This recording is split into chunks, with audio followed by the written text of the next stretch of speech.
Top Fault to Roast, ladies and gentlemen, welcome to a pretty decent podcast. I'm here with Don and I'm Podge, and we're rambling about The Incredible Hulk from 2008, which was the second MCU film that was ever made. Yeah, Yeah.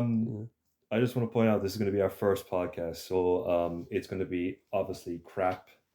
So we just need to accept that point, but we're going to get through it. The reason we're starting off this movie is because I thought this was the first one and not Iron Man. Yeah. So I just naturally assumed that, but no. So this is 2008. This is a period of movie time when superhero movies have just essentially hit a rock bottom. Like we had There was The Dark Knight, though, to be fair. there was the Dark Knight, Yeah. but we also to keep in mind we had the Fox X-Men movies. We had the Raimi Spider-Man movies, which were good, but the third one really dropped the ball.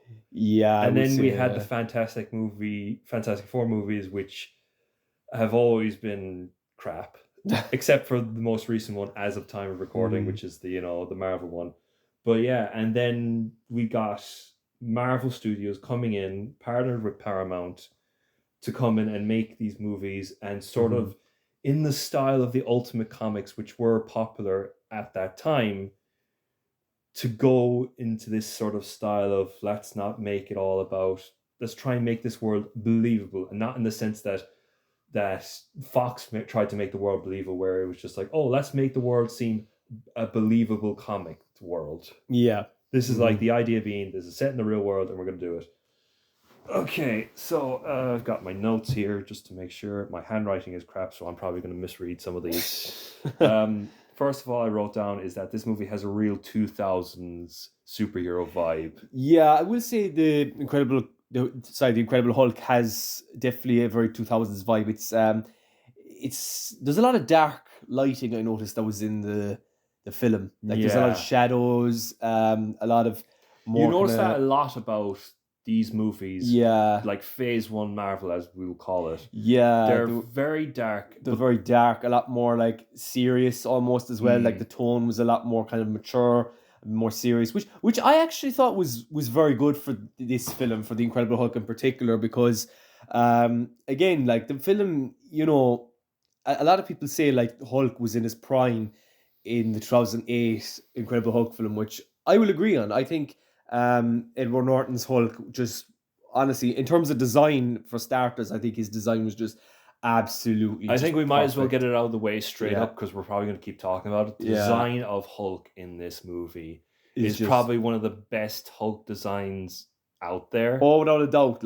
Without a doubt. The fact that they added the fact that his skin is so tight around his muscles that you can see it. It almost looks like he hasn't eaten a carb since 1985 or something like that. Literally, it's almost disturbing in a sense, the way you can see these muscles move underneath the skin. Yeah, and you can see the veins as well. Yeah, on the skin is just so I actually think like one of my favorite scenes in the whole film has to be his transformation scene. We'll get to that.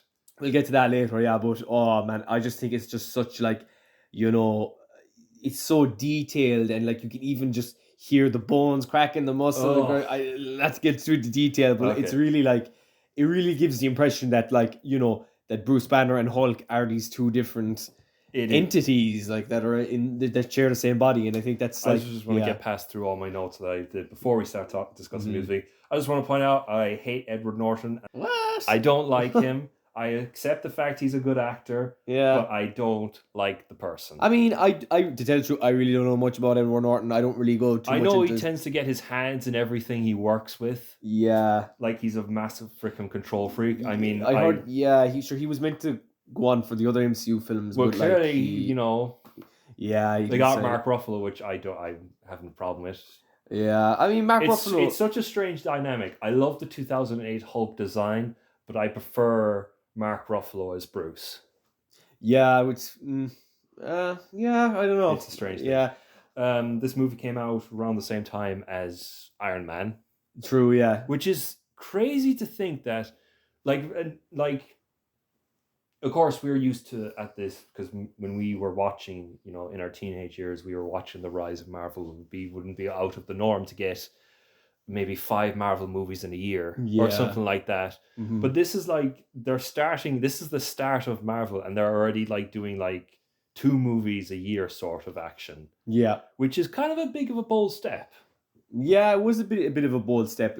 It's kind of interesting though because like the Incredible Hulk was actually made by, I think it was a Paramount that made the Incredible Hulk. No, And- look, I mentioned Paramount because Yeah. I think Paramount made Iron Man. This was made by Universal. Oh, Universal, sorry, yeah, that's right. And, Which is interesting to me as well, that they had several different studios to make these movies, but they were in the same universe. I think it's because like with the MCU at the start, like it was more like, try and get anyone who's willing to finance us. Yeah, and it was more like, I remember when like the first Iron Man film came out, and you see like, spoiler by the way, if you haven't seen the first Iron Man film, which came out like in 2008. True, but spoiler for like you've been warned, and we should actually had a spoiler warning since the beginning of this review. I think people will understand. We'll put that in like the disclaimer or something. Not the disclaimer. What the name of yeah, it? the heading, the title of this video. The heading title. Yeah, you can tell that we're very professional. Yeah, you can tell. But as I was saying though, like I think with the sorry, I lost track of thought. Yeah. I think with the first Iron Man film, the very post-credit scene where you see Samuel Jackson and Nick Fury, I heard a lot of people, they didn't really think we were actually going to get like this whole Avenger crossover. This was also a period of time when this was like, back in like the 80s and 90s, they would do those type of post-credit scenes. They did, yeah. And oftentimes they wouldn't lead to anything. True, they wouldn't. Look at the Super Mario Brothers movie from 1993. Exactly. Yeah, like they teased the big sequel, which oh man, it just so went I feel nowhere. Like during like the 2000 post-credit scene sort of phased out, and they kind of brought that back to try and see, well, let's see if we can try and keep engagement in these movies. Yeah, but and it was also an interesting time to bring back the post-credit scene because like barely anyone was staying in the pictures, like at the end of a movie. We're willing to stay that long. That's true. Yeah. It's kind of funny because now, like especially with Marvel movies, now like it's just movies in general. Everyone usually stays for the post-credit scene to see if there is. Yeah, and I think like no, I know Marvel. I know post-credit scenes have been a thing in movies before the MCU. Like they weren't very common, but they were a thing. Because sure, I remember like even when I was a child watching the Scooby-Doo movies, like the ones from the 2000s, the live action ones. And the second one had like a post-credit scene. The first one did as well, actually, with the Chili Peppers. Yeah, so yeah, they did exist, but they were more or less for like comedy. Than more, like, setting up something.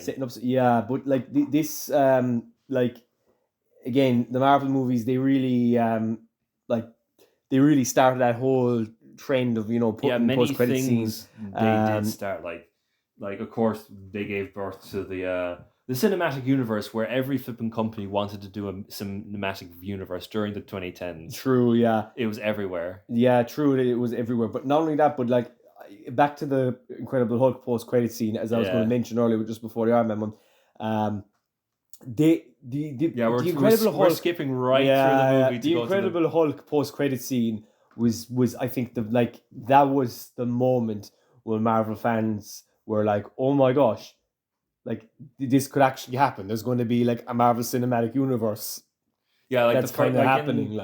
When you see Iron Man at the end of the film, when he meets Thunderbolt Ross, and it's like it was a very big, shocking, reveal at the time because people didn't see it coming. It was almost like Iron Man was the set things up, and Hulk was like the starting pistol. Yeah, pretty much. Yeah, and like even though, don't get me wrong, I love Mark Ruffalo's Hulk and all, but like, oh man, I still think it would have been so cool to see Edward Norton's Hulk in the MCU as well. You don't think so? The Hulk design is good. I think it would have been good if they sort of harkened back to that in all the rest of the Hulk movies. But we had a take where we go, okay, let's get right into the movie itself. We start off with a very good intro. The intro scene is very good. It really helps set up the whole idea of the movie. I'm going to say it straight out. I think the opening scene, the opening credit scene for the Incredible Hulk for 2008, I still think it's one of the best opening credit scenes to any Marvel movie. to get to Yeah. get the credits out of the way Mhm. and also to set up the movie. But Like it you, tells- you mentioned this while we were Yeah, watching it. yeah. It was like It tells the whole origin without a single word of dialogue. yeah. About the Hulk, and it gives you up to date everything about who Bruce Banner was, how he became the You Hulk. said that it also was in the style of like the Ang Lee Hulk movie that came out before Yeah, this. yeah, it was in the style of Ang Lee Hulk, which was interesting because they yeah. were willing to keep that idea sort Yeah. of. They didn't say it was canon, but they kept the idea of it. They did, yeah, and it's very interesting too because I remember when the Incredible Hulk movie first came out, a lot of people were actually kind of confused because they thought the Incredible Hulk was a sequel to Ang Lee's Hulk, because remember at the beginning of the film, like he starts off in Brazil, Bruce Banner, he's in Brazil, and at the very end of the 2003 Hulk film, Bruce moves to Brazil. So there is a little bit of continuation from Ang Lee's Hulk film, but like obviously it's been confirmed that that the Incredible Hulk is not a sequel to the Ang Lee Hulk film, but there Thank is, God. but there's Ang Lee's Hulk film, that's a story for another day. But We'll probably do like a video, like just if we want to Yeah. hate each other for the day, we'll watch the Ang Lee Hulk. Yeah. But not to get off topic, but something very interesting about the Ang Lee Hulk film, I do like that they do try to dive into more about Bruce Banner's childhood and his like trauma, which I think was cool in that film. But like that's like the only defense. We'll I probably can give get the more film, into that like. when we actually do the Ang Lee Hulk. True. But back to the Incredible Hulk anyway. Yeah, back to the Incredible Hulk. Back to the Yeah. intro. There's a point in the intro where it looks as though Ross is protecting Betty, his daughter, from the Hulk. Yeah. Which it almost in a sense gives this idea that Ross is angry at the Hulk not because of what he is, because he's like threatened to like hurt his daughter or something. And it's funny because the actor's name is William Hurt. No, is it William Hurt? Oh, yeah. Oh, it is. Yeah. Definitely didn't have to go a quick Google search. Yeah, we're professionals. But yeah, like that. Of course, that thinking immediately goes out the window when we get further into the movie and we see the type of stuff Ross does. He's an deplorable character. Yeah, he's also quick one to point out. Stark Industries is mentioned in the intro. It is. Yeah, I think you even see like a missile or something like that. Yeah, it's a Jericho missile. Yeah. They're called Jericho missiles. Jericho missiles. Some of that. Reference to the Jericho trumpet, isn't it, from the Bible? You're the so. Yeah. For people who don't know, Patrick is going to be the religious one of this thing. But he's he'll be like I don't know. But back to the Thunderbolt Ross though. I think he's actually one of the best characters in the film though, because again he's a perfect antagonist.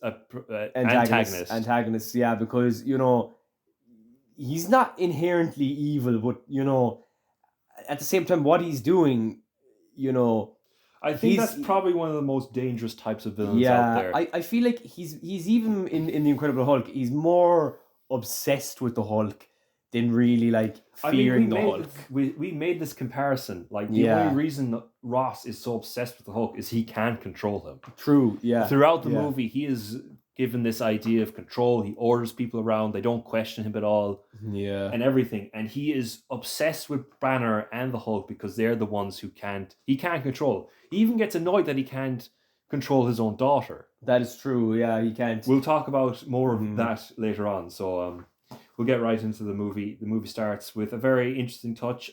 Days without incident. I forgot to write down the number of the days. I love that detail because again, like it just adds that bit more, I think, just humanity to Bruce Banner. He's treating the Hulk in the film as a disease. Like it's almost like a disease, or like his uncontrollable rage. He's working to control his anger, keep his heartbeat down, which I did do a little bit of research. His heartbeat when he changes around 200 beats per minute. Yeah. To make it my idea of thinking from what I've seen is that if you are at 200 beats per minute so quickly, you're more likely to get a heart attack before you reach it. That's true. That is, yeah. Which I'm thinking, okay, could this be like just an effect of like him and the Hulk? He's just naturally more resilient with it. I like the idea of it. I guess the idea of like having it 200 beats, just like a nice round number. Yeah, I suppose. Yeah. Yeah. Also, one thing I want to point out is that both the Hulk and Bruce look very different. I It's love completely that. different I from love like that the Ang Lee detail. Hulk where Yeah. they look the same. Yeah, even the MCU's Hulk, like Mark Ruffalo, like literally, I mean, the Hulk in the MCU looks Like Mark Ruffalo, very just like with a Mark bigger Ruffalo, brow. yeah. Which I'm okay with that too. But like, I actually feel the fact in the Incredible Hulk, like the fact that like even Bruce Banner in the film, a lot of the time he's like stubble and he even has like a beard even Yes. in the film. But then like when he becomes Hulk, you know, his hair gets darker, his face is just completely different. His Would have been facial a hair nice is touch gone. if I would have been a nice touch if they like let Hulk keep the stubble. I don't We know would how I have feel gotten a about bit of that. like, World War Hulk kind of look I type mean, thing. yeah, it would have been kind of cool. I think it would have been cool, like at the I mean, very end. if they had done that, then we would be at this point. They would be saying that he looks like Thanos, with Thanos and his stubble, maybe like which yeah. is such a strange Um, thing. But like without a doubt, I mean, Incredible Hulk from 2008, and he would whoop Thanos like there's no tomorrow, boy. Like in yeah. Infinity War, like Well, if he didn't have the stones, true. Even if he had Infinity Stones, I still think he'd put up a fight right, regardless. So we go through the things. Bruce is working in a soda factory. His soda factory, yeah. Which is ironic because I want to point out there are very few colors in this game. Game. Well, there was a good game. I mean, there was a game, yeah. It was quite good. But there are very few colors in this movie. They're usually dark and very like minted. Is that the word? Minted green, you mean? Not green. So okay, we'll get to the green. But it's sort of like they're plain, sort of basic colors. But when it comes to the greens in this, they're very out in the open. Like the green bottles in this, yeah, the look of green on the Hulk, it's a very nice idea to have that color stand out. They almost even look like kind of like test tubes as well. Like it's like that's a good point. Yeah, it's like I don't know if that was intentional. Probably was intentional, but like it's almost like Also, I want to point out as well that they don't make the boss a dick. True, oftentimes in movies they like to make the boss a dick, but they just make the boss like a nice person. It's like, hey, Bruce, you're too smart for here. Why are you choosing to work here? You should be off, because he literally tells his employee, you should be working somewhere else instead of here. It's true, yeah. Which is good. Yeah. Also want to point out, because it's the 2000, we must have a sexy woman. There's that one sexy woman that we see. Yeah. We'll get over. She'll come back eventually. Also want to point out that very good scene with the blood drop. Yeah, that was a very good scene. The fact how terrified he is, of that, and he thinks like, "Oh, the coast is clear." Then you cut to Stan Lee, then drinking that particular bottle. Was that Stan Lee's first cameo in a Marvel movie? Did he? No, his very first cameo in a Marvel movie was, I think, the X-Men film. It was X-Men from 2000. Was actually.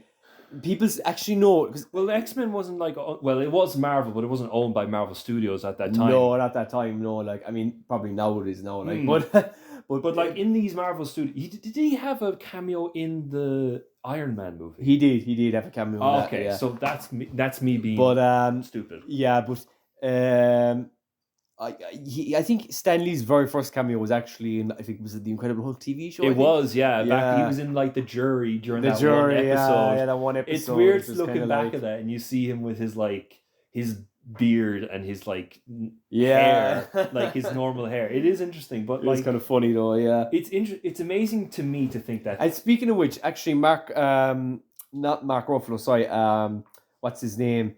The guy Lou Ferrigno. Lou Ferrigno, that's it. Lou Ferrigno actually makes a cameo in this movie. He made a cameo in the previous Hulk movie as well. Yeah, which was so cool as well.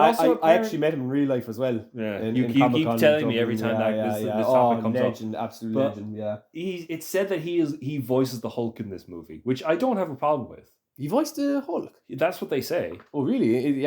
In this movie, that's actually cool. Yeah, I don't know if it's just. I don't know if it's just like typical fan stuff. Yeah. So we go through that. We're definitely not skipping a lot of things because we're not very good at this. But we go to the point where, he sets up the computer. It gives us the idea that he's trying to find a cure to this thing. True. Yeah. It's it's a very interesting payoff because they sort of misdirect us by calling like Bruce's friend in the States Mr. Blue. Mr. Blue, yeah. It's- Leader. Yeah. We know how that went. Yeah. Story for another day. Yeah, story for another day. So he is trying his best to cure the Hulk, and it is given the idea that he's been doing this for like several years. The last Ang Lee Hulk is in the idea of it. The Ang Lee Hulk movie came out in 2003. Yeah, it was 2003. This was 2008. So he's been Yeah. like, hopefully my shitty maths helps me. He's been doing this for 5 years. 3, 4, 5, 6, 7, 8. Yeah, 5 years. He's been looking for a 5, cure yeah. for 5 years. Yeah, that just shows you how great school has helped us. Yeah, exactly. So yeah, so he gets through that. He of course fails with that cure. It's like a flower, Some sort of a flower, yeah. but instead of like curing his blood, he causes him to explode, Yeah. which is, I think, a thing they use in the What If Marvel series in that episode where like Hank Pym goes crazy, becomes a Yellow Jacket, and starts killing off the Avengers. That was such a dark episode. That's one of my favorite episodes though from What If, because again, like, it's taking a character, you know, you see as a good guy, but you know, in the first Hank Ant-Man film, Pym's he's character has always been on that very like he's on the back and edge, forth. like, yeah, he's even in the first Ant-Man film, he's like really on the edge. He's But been the fact that it's like in What If he loses his daughter, and then he just completely loses. He breaks bad, and like Breaks just bad. breaks bad, boy, yeah, and like just becomes a full-on villain. Which again, it was a really cool episode, but yeah, but So, again, yeah, and even tie into the Incredible Hulk in that as well. That episode, which was so cool. I think it was so nice to see, like, you know, something new in the MCU. Which I know it's not new now, but like at the time, it was cool. It was cool because the Incredible Hulk. I was losing my mind when the What If was announced. What if? Yeah, but like again, that's just another thing I want to talk about the Incredible Hulk. Like for a long time, especially around the 2010s, even like I'm going to say all the way up to like 2022, even like Marvel really didn't want to acknowledge this film at all in the MCU. Like, You're right. They don't really want like ever acknowledged it in the other films. I mean, and it's They even only kind of this acknowledged film. it in Captain America: Brave New World. Well, they When technically they were they did in talking Shang-Chi about- as well, because you see Abomination in Shang-Chi. That's true. Yeah, but like, and that, for a long time, a lot of people were saying, you know, is the Incredible Hulk canon to the MCU? And some people were saying, oh no, it's not canon at all. But obviously it is, because, you know, Tony Stark and all, and Tony Stark. you know, they just recasted. They talked about the Edward Norton. Harlem attack in They do, Brave New yeah, World, and they like you do. said, and then we got the Abomination and She-Hulk, which is probably a series that I am going to regret because I know we're going to have to cover it at some point. Yeah, I watched that. Yeah, we're going to do like something. Yeah. We're just going to do it on a day when like we're just going to decide to hate the MCU and we just rag on it. But anyway, getting back to it, I feel like we're going to do a lot of these things. We're just going to drone off to different things. Yeah. But yeah, Stan Lee cameo. Love it. He gets apparently gamma poisoning. Yeah, love it. Which I find it very interesting because, like, if people don't know, gamma is a form of radiation. True. He became the Hulk boy after that. I don't care what people say. Some people say he either became a Hulk or he got bowel cancer. Hulk boy. It's Okay, Stan Lee, man. we'll talk It's about Stan Lee. Rest in peace. But oh man, the legend. I just love as well when he takes a sip of the bottle and just like, wow. it's just brilliant. Oh, but man. yeah, going through this, we've got Ross's character. He's introduced. He is given he's introduced during this whole thing where they're talking about the guy getting gamma poisoning. That's how they find Bruce, is through this. They find it from the soda. They track it all the way to Brazil. Yeah. And then they do like a sort of flipping Zero Dark 30 scene where they just like go into like the suburbs, the slums of Brazil. Mm-hmm. He is shown very well to be very controlling. Yeah. He's got a very interesting voice. I didn't talk about this when we were watching it, but the way he projects his voice is like he's on the verge. He's like a person that would be on the verge of shouting at you, like a teacher when they're talking to you, and you feel that coming. Yeah, he's got that tone of voice where he's like on the verge of shouting. Yeah, he's always like, you know, kind of on the verge of shouting. Like, and considering the fact that the man looks like he's pushing a shit out with the way he squints his eyes and all that stuff, he looks as though he's in constant stress. Yeah, I honestly think just William Hurt was just Goris the Soul, but William Hurt was the perfect casting choice. I He feel was. for You could- Ross. Yeah, It's sort of that feel of like it gives this idea of like a general who's been around for ages. He's seen it all. he's seen it all. Yeah, and he doesn't in this his old age at the time. What age was he? Like 50s or something? probably even 60s, I'd say, or maybe 50s. I don't know. He looks something like Yeah. that. He's sort of the idea of him being like, I'm getting too old for this shit, but I True, don't want to acknowledge yeah. that I'm getting too old. So they go in, they find Bruce. It's in also before this we're introduced to Roth's character, Tim Roth's character. Tim Roth's yeah, character, who I will always refer Emil to. Blonsky. Yeah, I Emil will only Blonsky. refer to him as Roth's character because I keep forgetting the character's name. Or Abomination. Yes, he will become Until the very- Abomination. yeah. But Which is kind of funny because like I remember so much. I remember at the time, like I was very young at the time now, but I remember this is posters and teasers and trailers for the Incredible Hulk and action figures. And remember like the Abomination was just advertised everywhere. which and he only And like he only shows up until like the very that's final such act a movie of the film. thing to do. Yeah, it's like That's such a studio thing to do. to yeah, have it's like this- it's really kind of a spoiler, really, because like the Abomination's reveal is just I love his reveal, and honestly, another thing just about the Abomination I feel about this film, I think this film has the best Abomination design. I agree we've with you ever seen. 100%. People The are probably fact going to that be the- annoyed at us saying like, Yeah. it's not accurate to the comics. I don't care; it's not accurate to the comics. The I fact will they got admit- rid of those ridiculous fins, Yeah. is just brilliant. Like, and man, why they brought them back for Shang-Chi? Because they wanted Oh man, they want- and for She-Hulk as well. It's Okay, just for- why like. when I saw it in Shang-Chi, I was thinking like, oh, is there going to be like a different version of the Abomination? No. the And then it was given a stupid reason, the She-Hulk, that, he Mhm. wanted to, I don't know, what was it like? And like he's such a great villain in this film too, Blonsky, because he really he kind of starts more as a victim really than He's just the like, average, SAS type guy.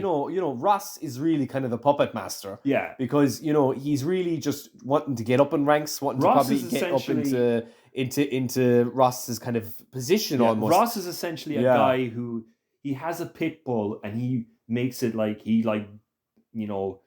juices it up to make it vicious, and then he just can't control it. And even throughout the film, Ross, he's like injecting him with, a little bit of Bruce Banner's DNA. it's the secret. It's like a recreation of the super soldier serum. Yeah, actually, yeah, and that's actually a tie to Captain America, the first Avenger, because it's the came same. Out, what was it, in 2010? 11, 2011. I think It came was. out 3 years after this. 3 years after this, yeah, and they were already kind of teasing it in this film about the super Alright. serum, which is the same serum Captain America takes, but obviously there was a bit of gamma, I think. Mhm. in it, yeah. So we go through this.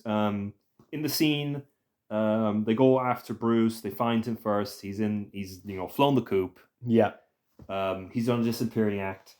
And Roth's, just to show how much of a bad guy he is, he shoots the dog. Oh man, I just want to point out that it's clearly tranquilizers that he shoots the dog Yeah. with, but he still shoots the dog. I hope so. He shoots the dog, which immediately translates to everyone in the audience that It's this such a guy is a 2000s. fucker. It's such a 2000s thing as well. Like we're making a dark, super action film. Let's shoot the dog. Like shoot the dog. It's We just can't like, kill oh, people, but man, we'll show. we'll shoot the dog. Like We I can't mean- kill people. We I mean, can't like, kill them with real I mean, bullets. as if Marley and Me wasn't bad enough. Like oh man. You just triggered flashbacks. So like the boy. 5 people are going to end up listening to this. The 2000s just had so much edge to it, man. Well, that was like a period of time. Like, I mean, look at the world. Like, look at the world now. Yeah, but look at the yeah. world back then. You had like all this stuff happening where like everything was shitty. Like they had True, you had the financial yeah. crisis this year That's in true, yeah, 2008. Mhm. But yeah, so we have a very after they relocate him.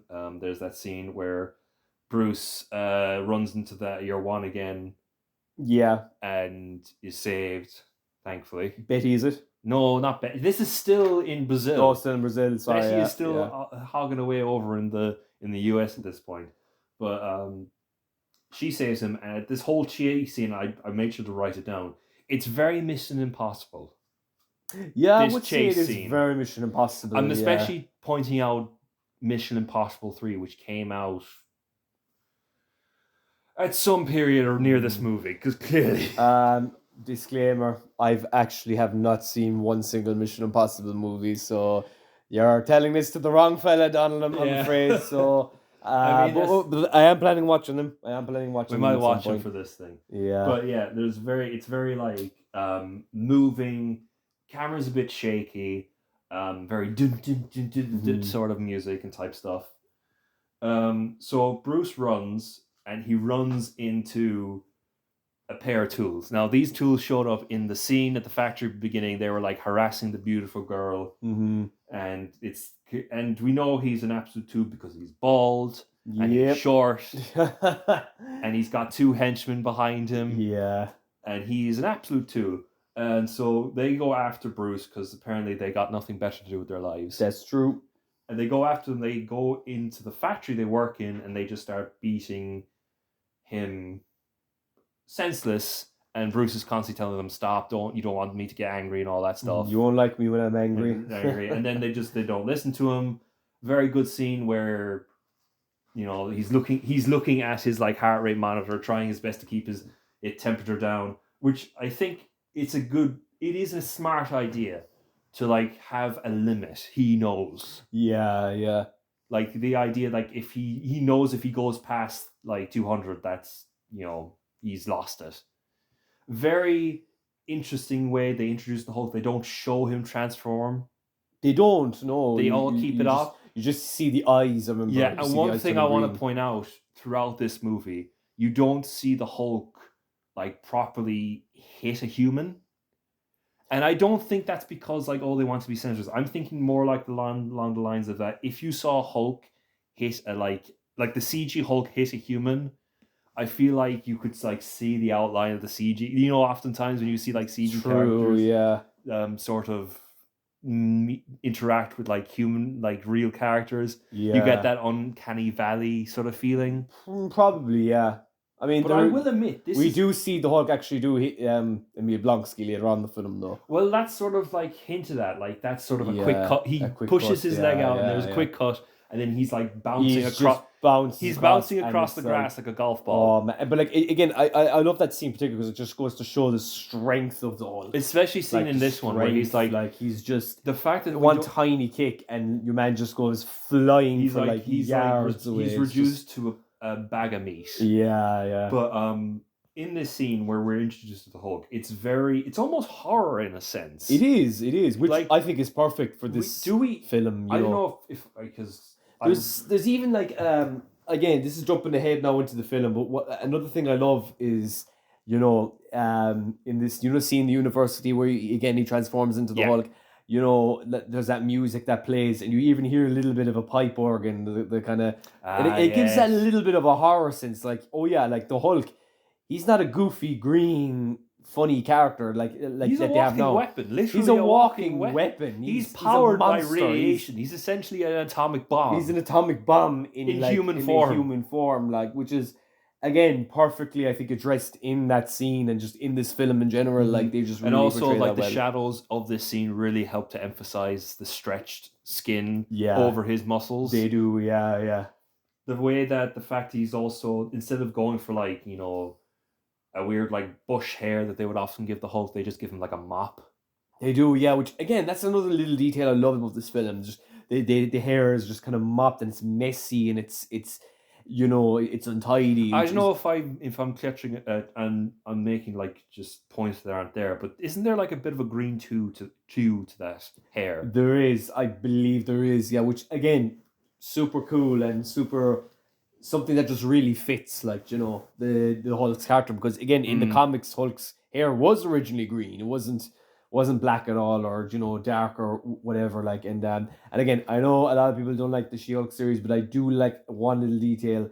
I do like that they gave her the green hair. Yes, they did give her the green hair, which was a nice little nod. That's one tiny defense I'll give that show. But, the less we talk about the She-Hulk is the better. The better, yeah, I'd say. I also want to point out CGI looks good for this movie, even though it does feel a little dated. I mean, you get that sort of look. Yeah, I mean, it is a little bit slightly dated, I mean, they sort of help to hide it with use like the dark shadows and with direct lights. The direct lights, yeah. We don't see the Hulk shadow himself that much. because No. oftentimes the shadow is the one that kills the model. That is true. That is very, very true. It looks tacked on. I also want to point out good acting from Ross's character. I think he's, like we said before, I think he's great in this. After the whole scene that happens when Hulk devastates the pricks and the team Yep. in the factory, where he's like throwing like essentially pipes around. Yeah. It's clearly hinted at that Ross character wants that power. He does, yeah. Like he's given this idea of like he's this old veteran that's been around everywhere, and he's not in the sense like back in this time, like the general public did not understand what soldiers were like. People like, we have the Hurt Locker movie that came out, and everyone was saying like, oh, the only reason that soldiers keep going back to battle is because the general and drunkies and all that stuff. And it's like, it's not. It's because they know nothing better to do with their lives. Yeah. He doesn't want to end this career because this is his life. This is all he's been doing.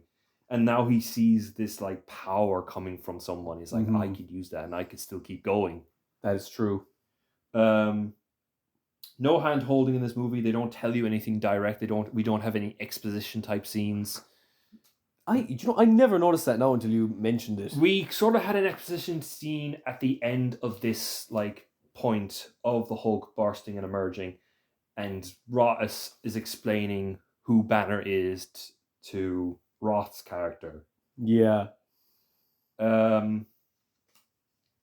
It's very. It does also point out the idea of like Bruce was working with the military to make. He thought they were, what was it? He thought they were making a cure, but they were only just making another version of the super soldier serum. Yeah, that's true. Which was taken from Ultimate. Mm-hmm. Which again, I'm kind of okay with them taking some things out of Ultimate.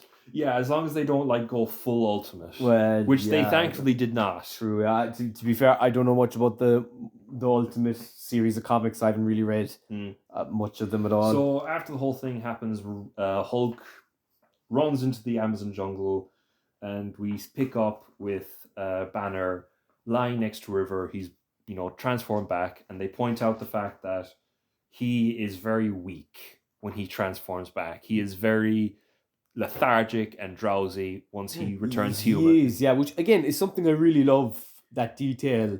They only do it in this movie. They don't do it in any other sort of. They do give the idea of like he gets like sort of like energy drained. Yeah. But he's generally it does take a lot out of him. I mean, I looked in like the idea. It wasn't about the Hulk, but it was about werewolves. And some guy on TikTok was explaining if someone was actually going to turn into a werewolf now, they would just explode from the amount of energy that would just do it.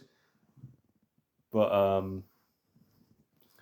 yeah, it just Harrington's telling me that he wants to talk. No, but excuse me, mister, you're the one who gets to talk all the time. Excuse me.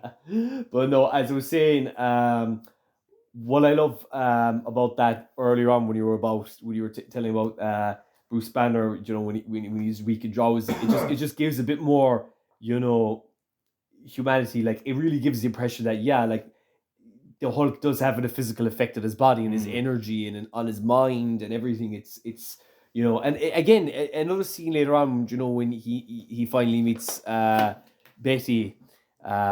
Betty. That's a good. I think that's the only time Hulk actually talks. Besides, that's a good old cartoon reference to anyone from the 90s. Oh my gosh! But again, like it just shows, even when Betty explains, do you know anything when you are the Hulk? And he says no, he doesn't. He describes it. What does he describe it as? It's like a dream. It's almost just like, something like a dream. I actually can't remember exactly what he said in the film. Something we forgot to take down. Sorry, you lads. Look, they're not here for a good in-depth review. They're probably here just to listen to two Irish lads yap. They probably can't even understand us.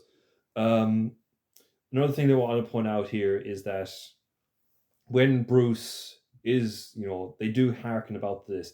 Bruce has trauma. He does, yeah. He has trauma for being hunted by the military. I mean, to be fair, if you were a wanted fugitive by the army and, you're being hunted down, we do not have trauma. I mean, true, yeah, but they do. It's not like it's not like a major point in the movie. It's just a little touch. Yeah. Okay, and after that scene, Ross, General Ross, informs Abomination's character that Super Soldier thing about the whole program, and they inject him with it. They do. Which is a very gnarly scene because they do like what is it like? It's 2 injections, isn't it? One, 2 injections through the neck, I think, wasn't it? It's like it's like into the like spine and all that stuff, which is like which was just so like it's again like I do appreciate they actually do show a little bit of body horror like in in this film. It's like slight body horror almost. You really do get the impression that like these really do hurt like in. Even the transformation scenes, they look the way so his spine painful, starts to stick out in the back. Abominations! Yeah, it's like really truly the name says it all. Like an abomination is designed. I want to point out as well that when Ross is talking to Abomination's character, I'm just going to refer to because I keep forgetting the character's name. He mentions how sort of he lied to Banner. Yeah. About this. Banner thought he was making a cure for cancer and all that stuff. And also want to point out, it's clear that Ross only sees Hulk as a weapon, not as anything else. He doesn't even. I feel like he doesn't even understand the difference between the 2 individuals. He sees Banner as an obstacle and sees the Hulk as a weapon. He does, yeah. I think we said it about 5 times. Yeah.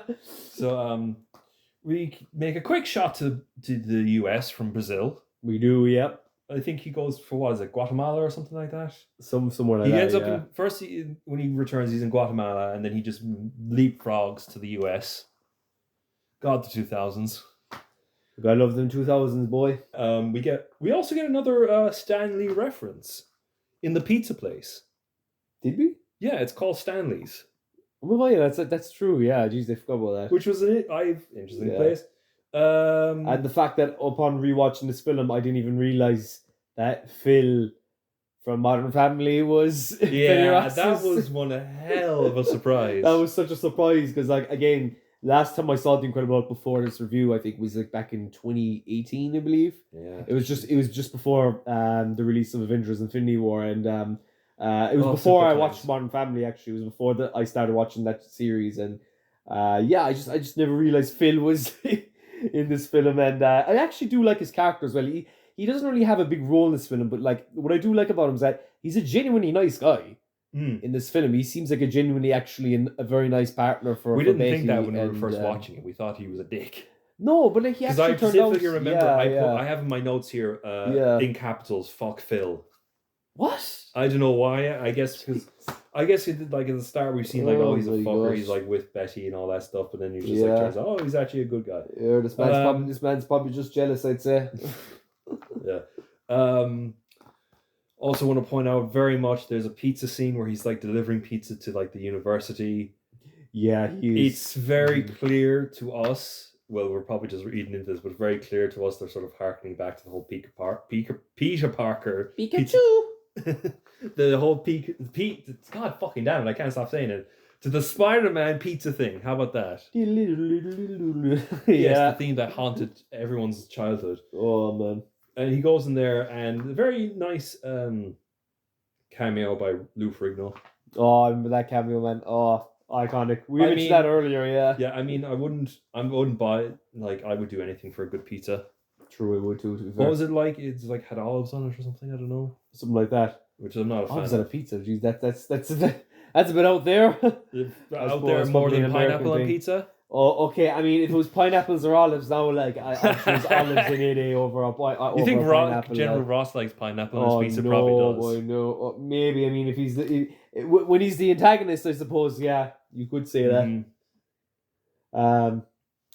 Yeah, okay. And then there's like a scene, I think, when Betty sees Bruce, and I also have written down here, I don't know which one is from this, but I'll try and read it out. Dramatic slow for no reason, very sad movie. Yeah, it surprisingly is a very dramatic movie at times. It is, it's kind of depressing. It is kind of depressing, but like, again, I really think it really fits this film for what they're going for, for what, this film is really about, Bruce Banner trying to get rid of this Hulk, get rid of this entity, this thing that's taken over his mind. He sees it like as a threat. He sees it as just a nuisance to be living with. But and again, I think they really do that in this film very, very well. And um, again, I kind of miss that in more Marvel movies, especially with the Hulk. I feel like they've really reduced down the Hulk's character a lot in the To a goofy goofball. yeah, to pretty much to a goofy gooper, Okay, so I want to point out as well with General Ross, typical American, wants to make more weapons. This is like he's saying he wants to make more Hulks. True. Which is so flippin'. He can barely control one. Imagine a flippin' army of these things. Yeah, can't imagine. Oh, Jesus Christ. But anyway, we're of course skipping through loads of this because we're not very good at this and we have very short attention spans because, we're millennials. Yeah, no, we're Gen Z, boy. Millennials are 90s. Oh, okay. I don't give a shit, but I don't know what the thing is. Everyone likes to put in theories. Okay, we're getting to the scene now which everyone talks about with this movie, the iconic campus battle scene. Oh man, one of the best scenes in the whole film. Very good shadow of it is they have like the idea of like they make like a little lightning storm happening far off in the distance. Gives the idea of like the oncoming storm. Yeah, they did again. Very nice little detail. Yeah. So they come to the military come to the campus. Ross's character clearly is drunk on power. He's not listening to anyone. He's doing what he wants. That is true. Which I'm surprised General Ross wasn't, Thunderbolt wasn't going absolutely hell for leather, starting to have a tantrum for him not listening to orders. That is true. They find Bruce. He tries to run away, but he gets cornered in like a walkway, a tunnel, bridge. It's just the walkway. I think in university, it's like a corridor, pretty much. Yeah. So it reminds me of a greenhouse. It kind of looked like a greenhouse with all the glass and everything. Yeah. But they find him, they corner him, they try and knock him out with like what is it, gas or something? Some sort of gas. Gas. I also wanted to point out he swallows the USB stick, which is why I should also point out what that whole USB stick is.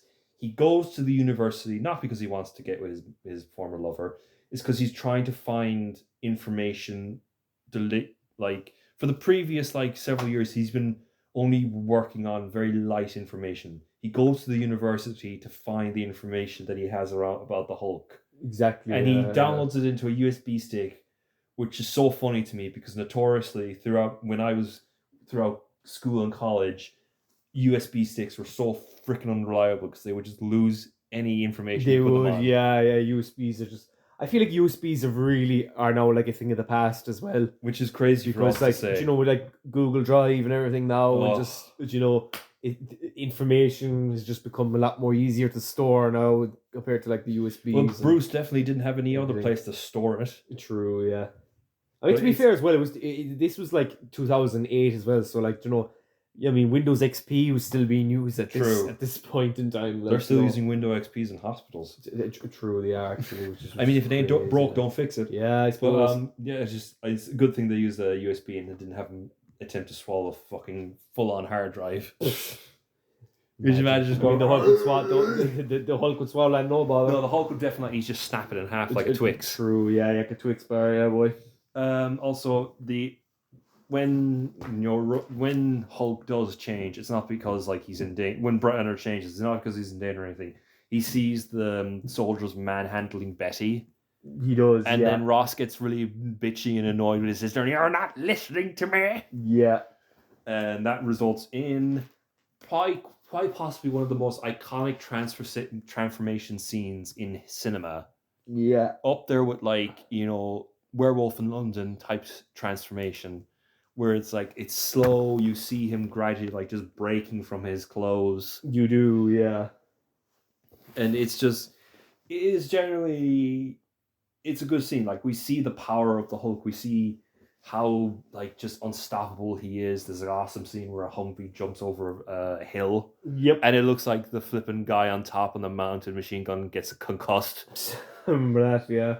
But we go through that. It's very it's generally watch it. I don't think words can hold a candle to it. Yep. It's very clear Ross is doing his best to control it. He wants to control the Hulk very badly. Another interdict of Stark technology with the whole like sound tech that they use. Yeah, I noticed that. Yeah, it's very much like Iron Man 1's like sound design with the weapons and everything in that you hear in this film, which is again is such a little cool little detail, like, you know, to add in.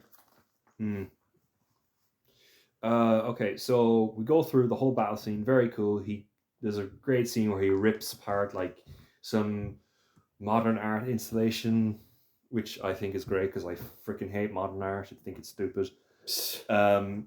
He rips it apart, uses it as which also I want to point out, he uses weapons a lot in this movie. The Hulk, even though he's like have 3 scenes. Yeah, he uses Hulk is like he doesn't rely on his bare strength. Yeah, he actually uses like, I think was it car doors, was it? Or no, it was like two ends of a car. He uses like almost a shields, gloves. Like, you know, yeah, or like boxing gloves, which is such a cool little detail. Like he uses this sheet of steel in the scene it goes to show you like that like the Hulk is actually a lot more clever than people think he is. Like, he's not just a brute, you know, who just smashes things. He's actually like, you know, he can actually like learn how to fight, and, you know, he's able to fight, and, you know, exactly. You know, he's able to understand the idea of a weapon. You know, weapons, like, you know. We get through the whole scene, which is very cool. I can't stop gushing about it. And then we finally get to the point where the Abomination's character, he gets like, you think you're so cool? Is that all you got? He's like literally, like a flipping like lad on the town. It was like his flipping Axe body spray and his turned up collars. Like, you think you're all this? And just, you know, kicks him like he kicks him like a can down the road. Yeah, literally. It's honestly so brutal how fast he it's not clearly shown. And I mean, what I love about it too is like, if it wasn't for the drugs like that he was taking, like the serum he was taking, he'd be dead. Abomination, he would literally be dead, because you see him hitting the tree, and he's just, I mean, like, you'd swear he's dead. Like, you think he's dead, but no, he survives, and it's just again, it just shows like how dangerous the Hulk really is, you know. Yeah. It's generally like, it's a cool thing to like end on. Is it? Doesn't like Hulk takes Betty after this? Because like, isn't there a scene where like Betty gets like knocked out by a guard or something? Or am I just making that up? You mean a police officer? Yeah, something like that. She gets knocked out, and then Hulk takes her away, and then later on we see Ross's team just ransacking her house. We do, yeah. And Phil's there, and Phil does the very noble thing of pointing out how much of a dictator Ross is being. Yeah, again, a cool scene with his character. It adds a lot more, you know, for a character that could have easily just been, you know, he's just a boyfriend, he's unimportant. They actually do make him human. Like, they show, you know, he's not afraid to point out his flaws, you know, and they make him likable, you know, for such a character with such little short screen time. Yeah. It's effective, you know? Also want to point out as well, when I was watching, like, we had the scene where they end up in like that cave. I want to point out, it's very clear that that the Hulk has scars on his like marks on his body after this. He does, yeah. So it gives the impression that he isn't entirely invincible. Yeah. He can be hurt. Yeah. Which is okay, there are two ways I feel about this. One, it's a cool idea, but at the second time, like, he's the Hulk. He's supposed to be invincible. I do kind of like the idea personally, because again, it just goes to show there's a little bit of human still in him. There's still a bit of humanity in the Hulk, and given that little bit of injury detail, I think it adds a bit more vulnerability to the character, which is just something that makes the character a bit more relatable, you know. Which again, I know I can understand why you might not like it, and why some other fans might not like it, but I don't know. I always actually kind of liked that scene, especially in the cave, and he's actually calmed the Hulk, and, you know, he has feelings for Betty. It's almost like there is that little bit of Betty is now a fugitive, because Ross literally said, "My daughter's a fugitive now." It's true, yeah. It's like, how low of a man could you get? Yeah, how low can you get? Like, but again, it just adds more layers to his character. I feel, it makes him more interesting. of an antagonist, you know. It also is really pointed out in that scene that Hulk does not want to hurt Betty.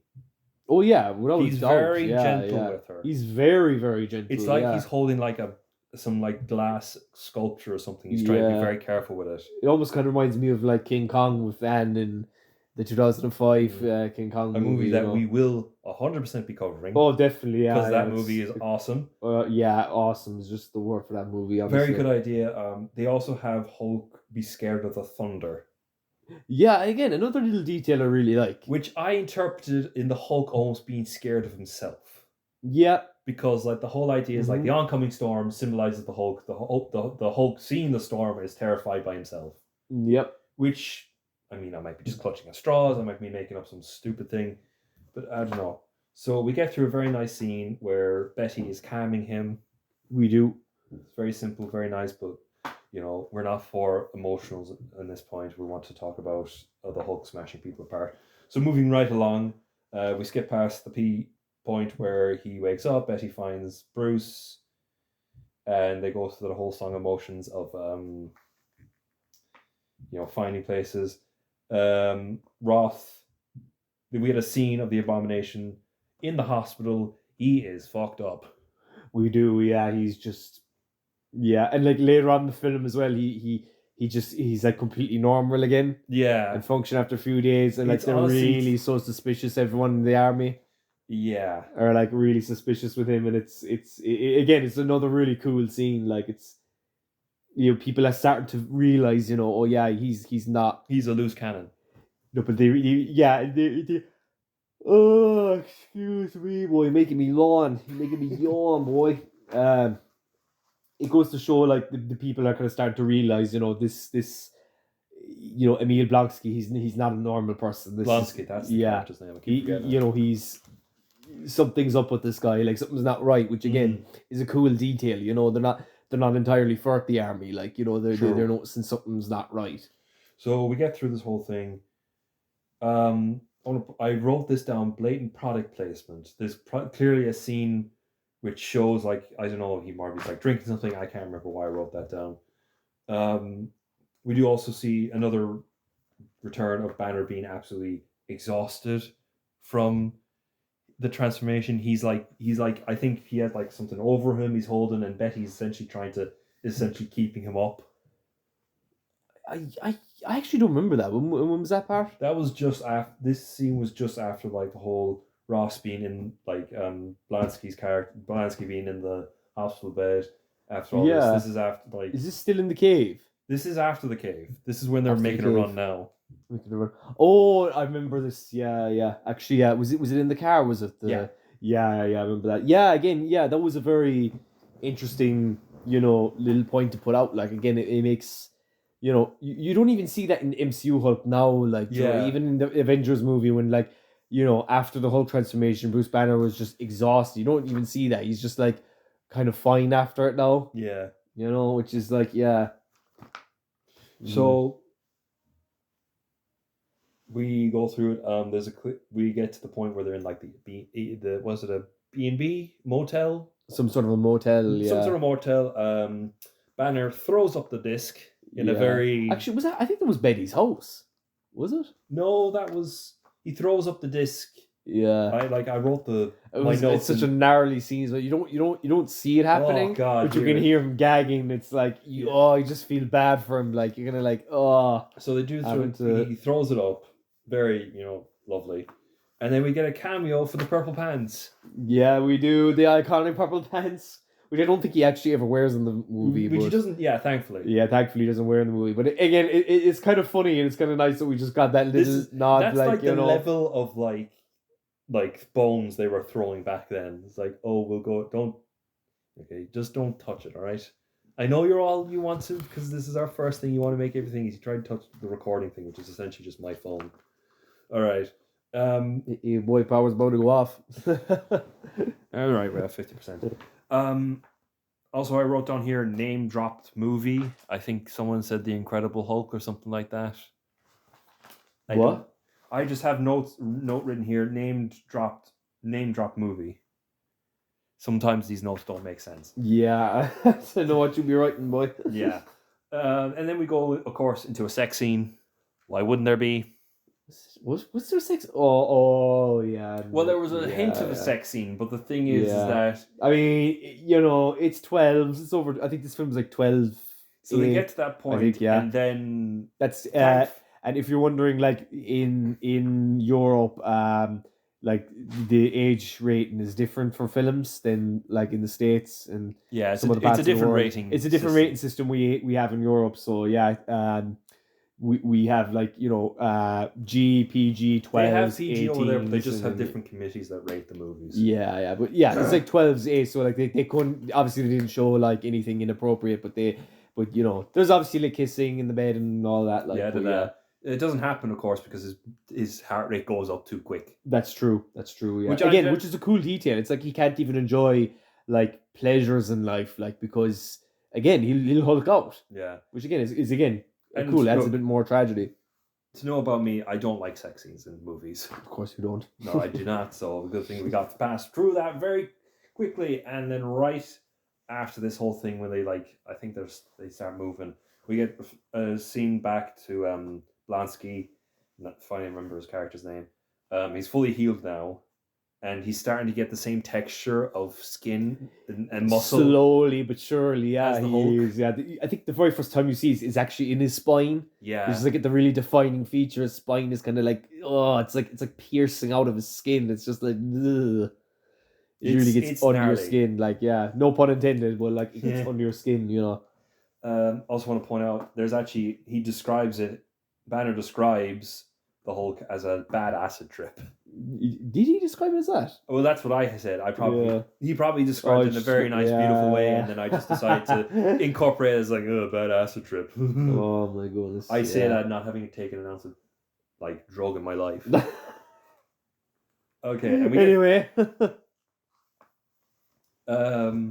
we go through that, and we get a nice, very funny scene of Betty and Bruce in a taxi together.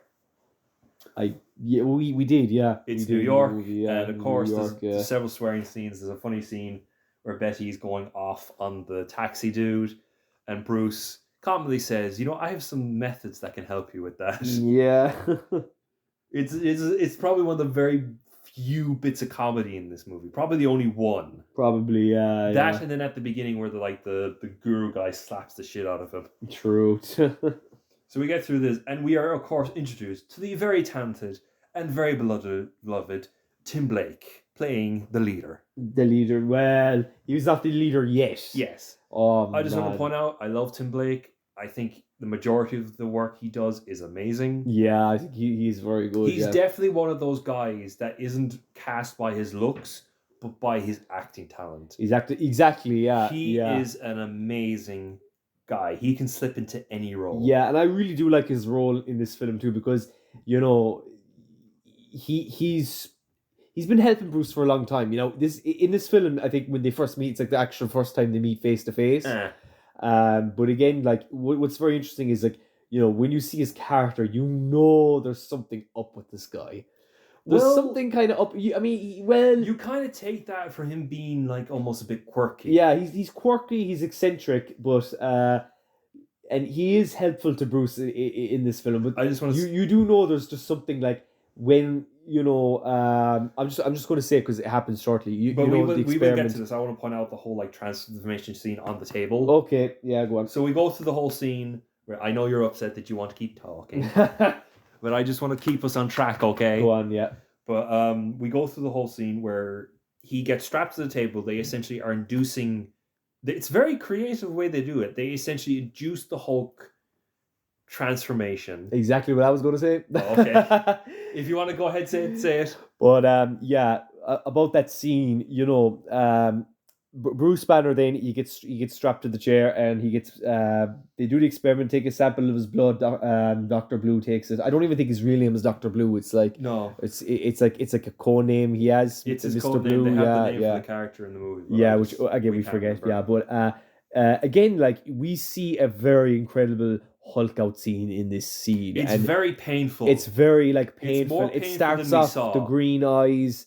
And The then the veins are veins- like green, and you know, he's just hulking out. His body is like moving. It's becoming bigger. It's the bones cracking. The bones are cracking, and it looks like he's in pain. It's just like, you know, a very vulgar transformation. But even when it's happening, like Mr. Blue, he's just more like fascinated than, you know, It's worried for weirdly Bruce. It's like he's fascinated. weirdly fascinated, like, and it's like, I think it's like it's only Betty like tells him like to, you know, to like I just want to to point out stop that the it, reason like, they're doing and this is yeah. they're going to try and get rid of the Hulk. So what they're basically doing, whilst the Hulk is in his like form, they're essentially what's the way they do it? It's like dialysis machine Yeah. with people with kidneys where they take the blood out and all that stuff. Mhm. They're essentially doing this here. They're taking Hulk's blood out and they're replacing it with like normal blood, Yeah, something like that. which Yeah. is honestly it's a cool idea Hmm. to kind of give the idea of like how would you do this. Yeah. Yeah, I think also the stuff they poured into him was purple, which is like which is ironic because like purple is the opposite color of green. Yeah, his color of his shorts I did not pick that up. in the comics. All right, so we go through all this stuff. Very emotional scene, very good scene. Great acting by Betty's character. I forget her name. The actress, is it? The actress. Oh, I forget the I actress. think I have it written down somewhere. Just let me flick through my notes. I mean, we could do a quick Google search No, here. hang on. but, I think I got it. Betty. No, I don't have her name. You can be the man of the hour and do the Google search. Oh, I just fucking lost this. See, my points in my Liv notes. Tyler, I believe it is. Liv Tyler. She was in everything back then. Yeah, she is very, very good in this film. Liv Tyler, I think she really brings, you know, there's a really like softness I feel to her character in this film. She's very soft. She speaks very softly, and it's, you know, she's like, you know, she's really kind of the only person left that Bruce can really trust Yeah. in this film, and it's like, and it's really cool to see, Apart from you know, Man Stanley in the pizza shop. yeah, what? He trusts him.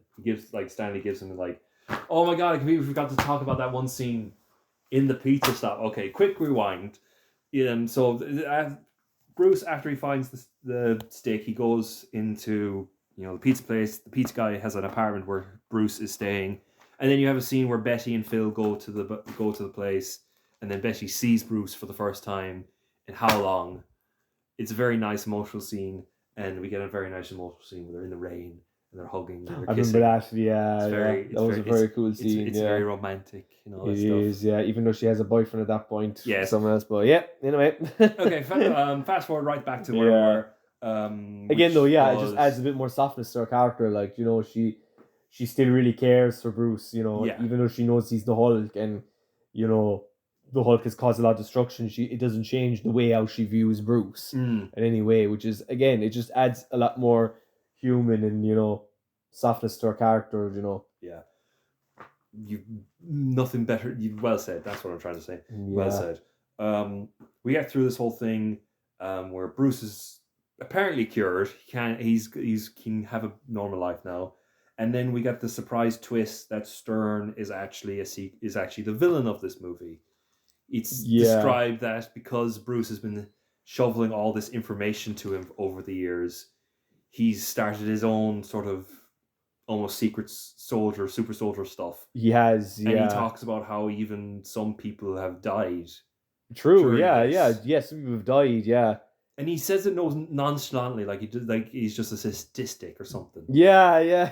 It's just so like, it's so said so quickly, didn't it? Yeah. And then like, it's just like, bro, what? It's like, you want to run that by me again? Yeah. Like, and again, it's a very cool villain reveal, like, you know, and it's almost it's even more disturbing. Yeah. Than the other villains, because he doesn't realize what he's doing is horribly wrong. Yeah, he just doesn't realize. There's just no emotion there with him. Like, he's like, you know, oh, it's okay, I'm a scientist, so I can sacrifice people just because for science. Yeah, and he is a complete mirror image of Banner. Like Banner, his idea of science is to help people. This guy's idea of science is for power. Yeah, pretty much. Yeah, exactly.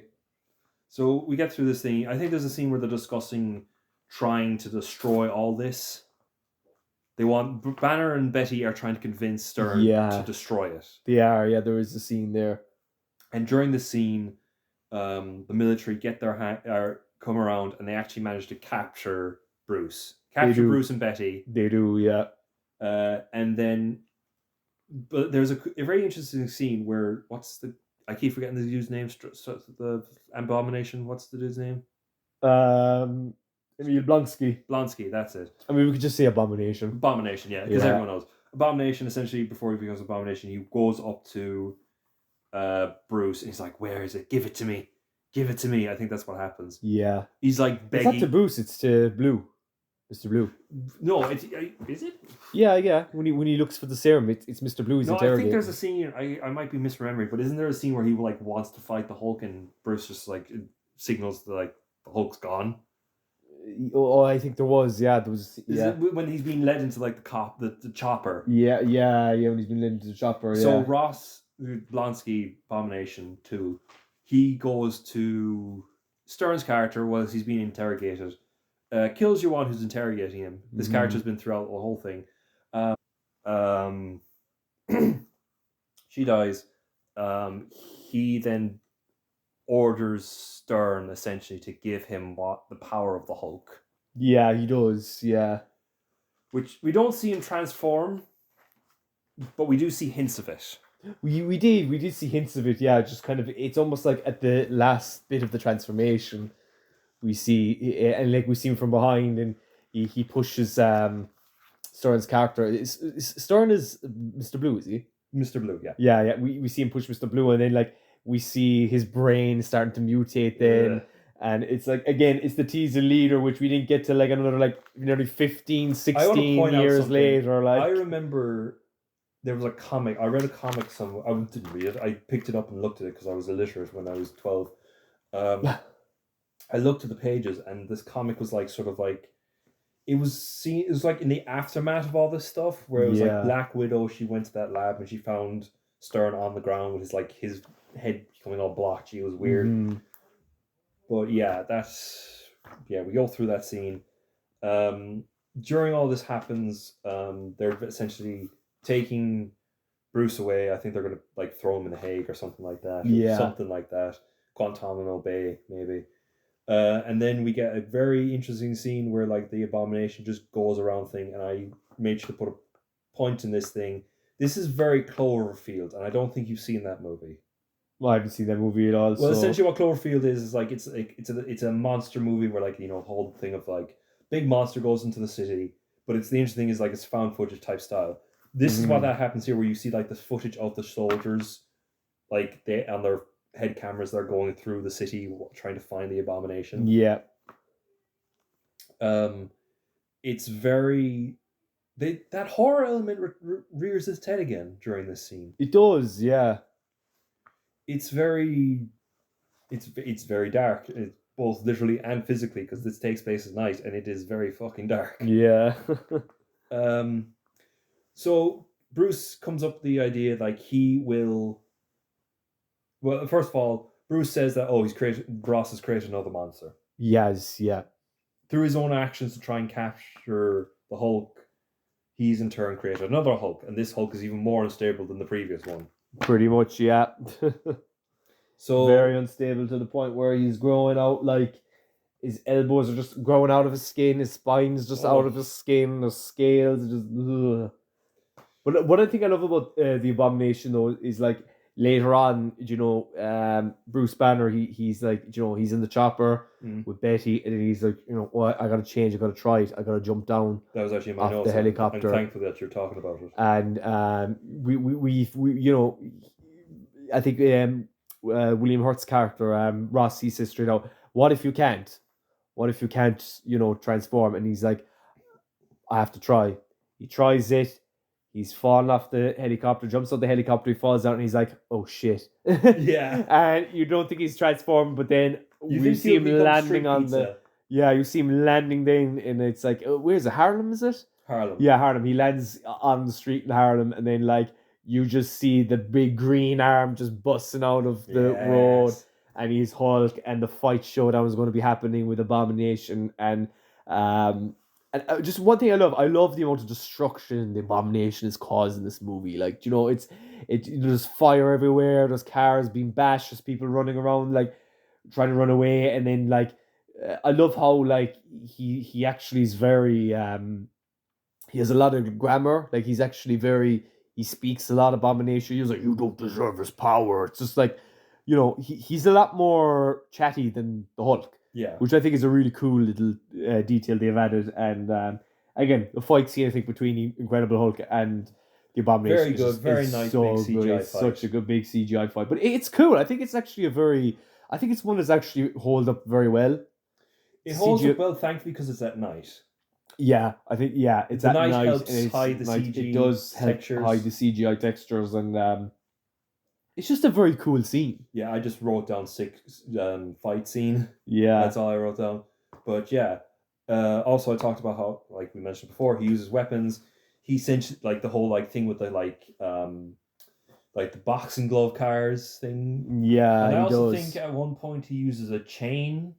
He does, yeah, to like strangle the Abomination, which it's surprisingly quite dark. It is dark. It's quite surprisingly quite dark. It gives, but again, I think it gives that Hulk that more edge. Like, you know, the Hulk, you know, even though we see the Hulk as a superhero, he's, you know, He's an animal. he's an animal. Like he's more. He's got that dog He's in a him. morally grey character, really, than Grey. More, but like I mean, morally grey is in like his motives are very much grey. Like they're not, you know, he can be hero when he wants to be, but at the same time, he can also be a very big threat. Mm. Which again is something I liked that in a later film, Age of Ultron, kind of did. Now I know the Hulk was being possessed by I think Scarlet Witch. She like cast a spell on the Hulk's mind, Ah, yeah. and she was that making scene. him more rampaging. But again, it just showed like, you know, he could be a very big threat. Like, and that's why we He's have terrifying. the Hulkbuster. Like, yeah, terrifying. Like, which is again, I think a really cool. It just adds more. Makes the character a lot more interesting. You know. Mm-hmm. So during the scene, the helicopter that has Ross and Betty in it is shot down. It is. It's not yeah. shot down, it's essentially knocked out of the air. Yeah. And it falls in sort of like this homeless section of Harlem. It's Yeah. like a plot of land that like just been left to rot. A very common sight we see in Ireland. Yeah. Yeah. As things go, like there's a fire that starts because of it. And in order to stop the fire, he does the whole clap. True, he does the Hulk clap, which was really cool. I thought that was really very, cool. very cool. Yeah. And it is during the scene as well when he's fighting the Abomination in that very up to close and like gritty. They're like smashing through buildings and stuff like that. At that point, and like I think another thing I love about the fight scene, like you can hear the weight of the punches and the weight of like the hits. Yeah. And like they move a little slightly bit slower than, you know, it's like a normal Pacific person. Rim. It's a bit they're slightly a little bit more slower, even though they're going fast.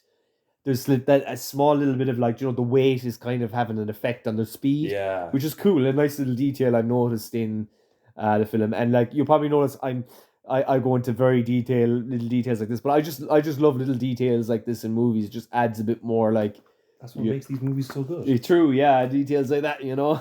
So as the whole thing is winding down, like that we said, where he's using the chain, he wraps it around Abomination's like neck. Yeah. And he takes one of the spikes from his shoulders and he drives it into his chest. Oh yeah, the Abomination does that, yeah. You see him bleeding as well, and his blood's green in his chest, and it's like, oh. And but then like Hulk takes that spire and just drives it into Abomination's chest. Yeah, oh, very, yeah. So Hulk is fully willing to kill Abomination in this. Oh, he is, yeah. He's fully willing to, yeah.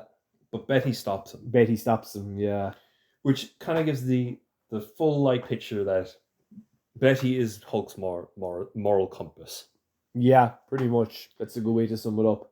Stops him from killing Abomination, even though she should have, because we would have been saved from his appearance in She-Hulk. No, I'm kind of glad they kept on. They didn't kill him off.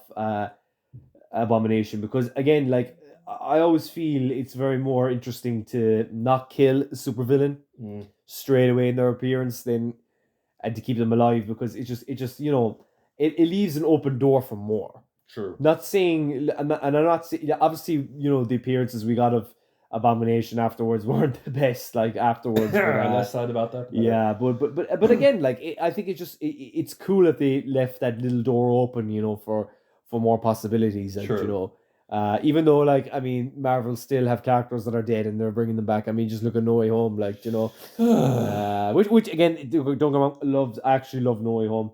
A lot of people, I know a lot of people say that's fan service, but I mean, who cares? We're fans, so Exactly.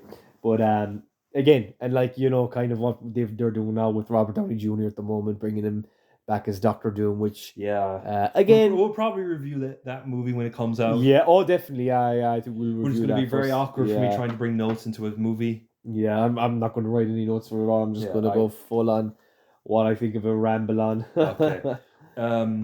Well, last couple of details we have. When Hulk is running away, he looks sad. He's like sad that he has to keep running and all that stuff. Yeah, he does. Yeah, He looks depressed. And he runs off to what? Siberia, Alaska?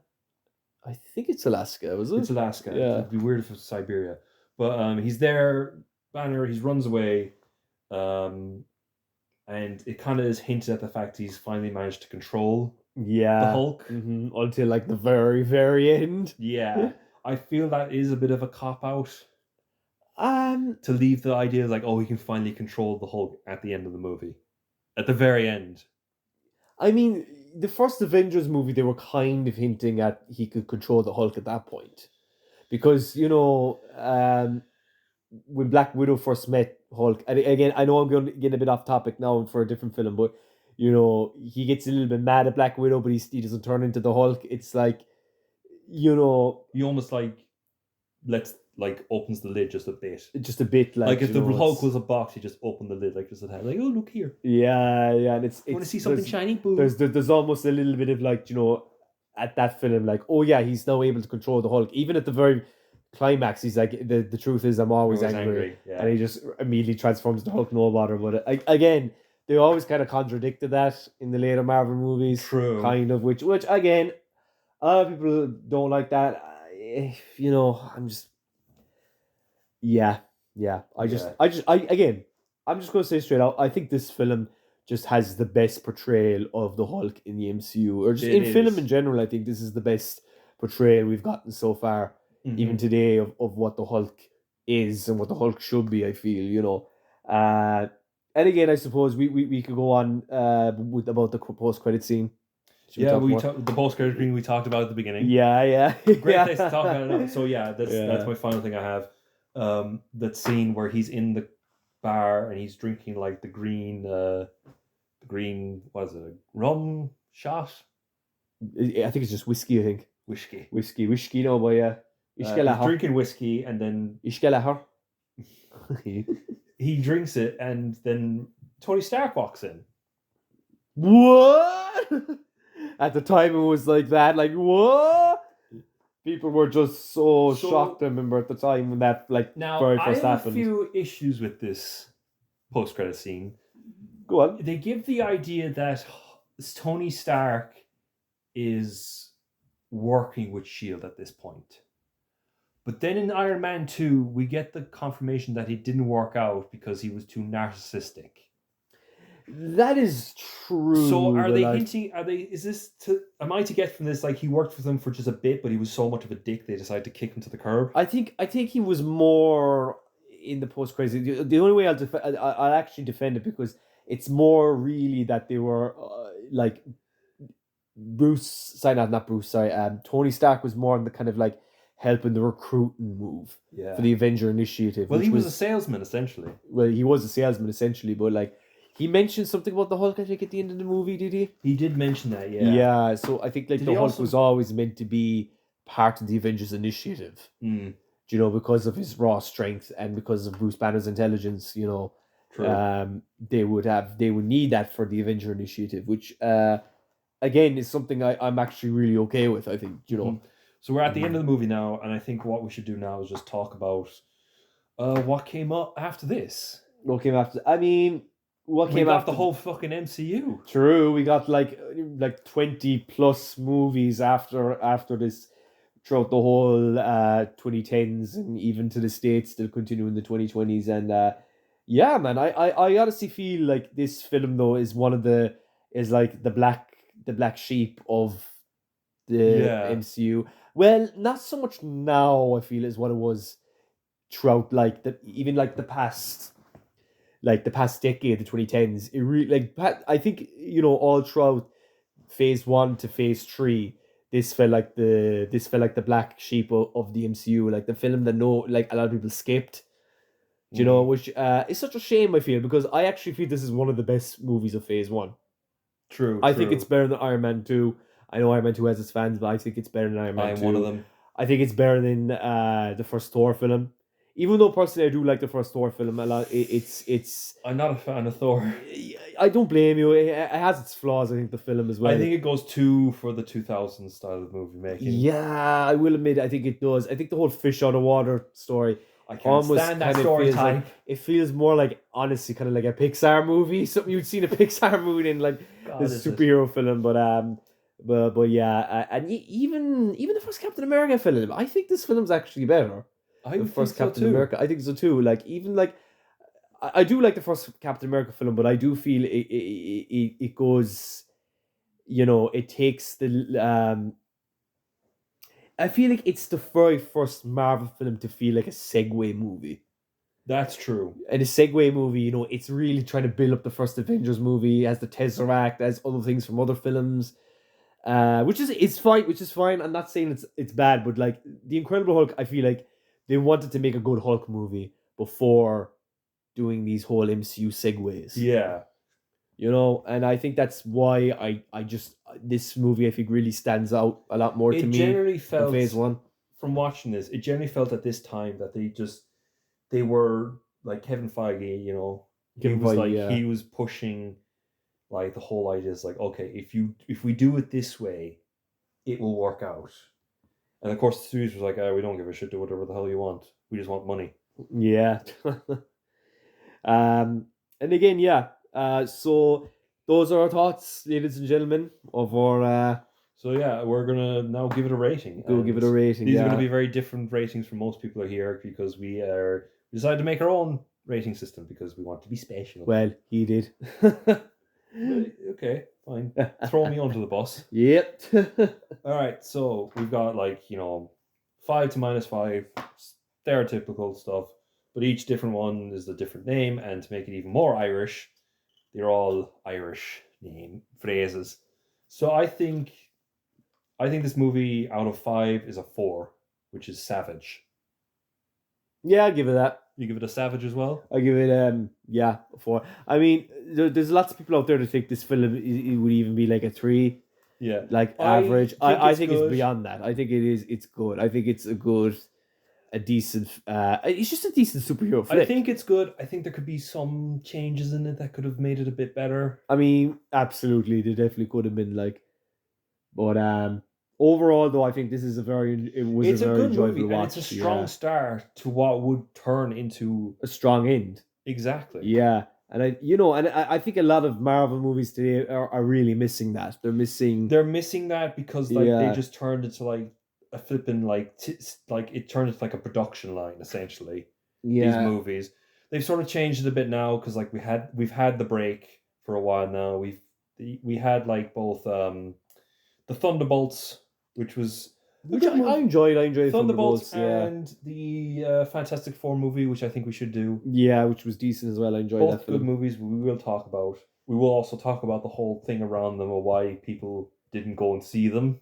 Yeah, we will talk about that at some point. But yeah, for our first podcast, interview, flipping movie review thing we're doing, I think it went well. Yeah.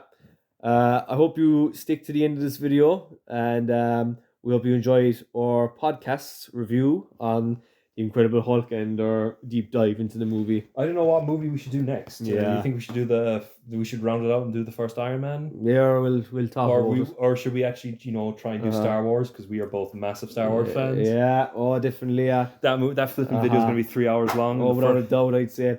Go to Machagot, ladies and gentlemen, and we'll see you in the next video. Shlán. Take it. Pretty decent, yeah, we're having a laugh. Our reviews are gonna be pure class. So click and subscribe, come join the crack. Pretty decent.